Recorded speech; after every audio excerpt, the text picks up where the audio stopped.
Good morning, good morning. Apologies if there was a bit of a pause at the start of this video. It's me internet speeds. Right, we've got a lot for you today. What is happening in the world at ECHA?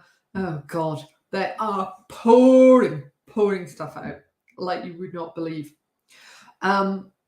So we've got some more SVHCs. There's been a leaked SEAC opinion. We've got FECA and other trade bodies having a lastminute.com shout about the CLP labelling proposals.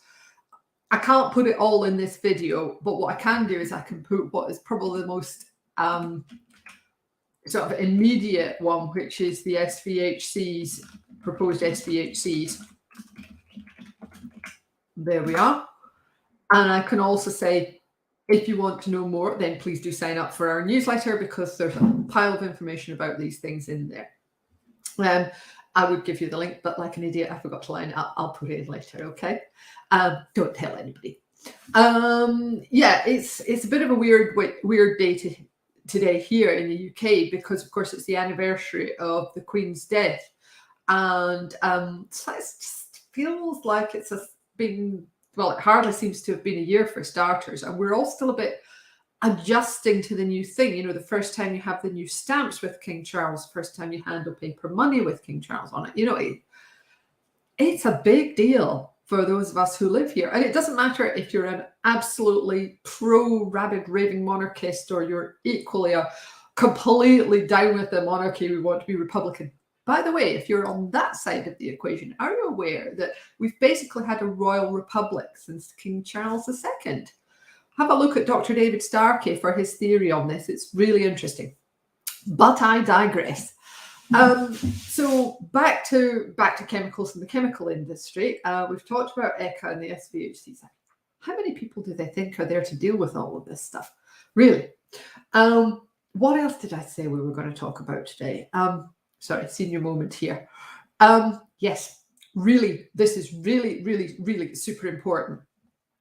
Trade effluent discharges to consent. And everybody thinks, well, it's because you're in an industry that's putting out effluent regularly, and you've got to go through this really long procedure.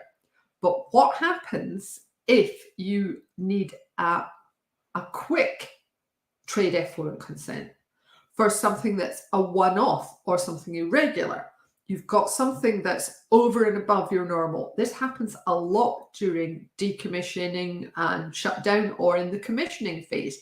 You haven't got a consent to discharge yet. And what you want to put down is like water that you've used for commissioning a plant, and it might have some tracers in or something like that. Or equally, you're doing clean down when you're closing a site down, say you're mothballing it, and it's got some extra stuff in that's not like normal consent to discharge. What on earth do you do? The answer is you use a temporary consent. And my colleague David Bryden has done an excellent article on this. David is my absolute go-to man for all matters consent to discharge in the UK. His consultancy, which he operates with a friend, is Blackwall Water Consulting, and it is a superb article, because even if you think I'm never going to need a consent to discharge, you may come across a point where you're like, oh, actually, we probably do need to do this. So it is an excellent article from an excellent series. And if you do have an ordinary consent to discharge, you really need to be following David's, sign up for his newsletter, because it is absolutely brilliant. So I hope that is useful if you are in that situation. And I mean, it can happen to anybody. You know, you're in construction and all of a sudden you've got this liquid waste. What are we going to do with it? Just these one-off things where it's really tricky. A temporary consent is what you need, and it will avoid you being prosecuted and fined and shouted at and generally getting into a huge amount of bother. So thanks again, David. Absolutely superb. So that's it for the work side of things. Reasons to be cheerful. Yay. Well, we're continuing our Mitchell and Webb, and today we have got homeopathic A&E. Now, I like some of the alternative bits of medicine.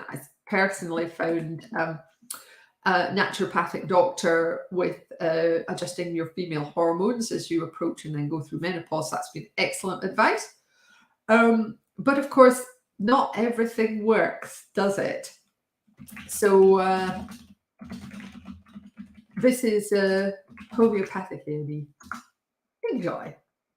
Anyway, whatever you're doing today, I hope you're safe and well. I hope all your friends and family in particular are safe and well as well. And I look forward to chatting to you again next week. Take care of yourselves. Bye.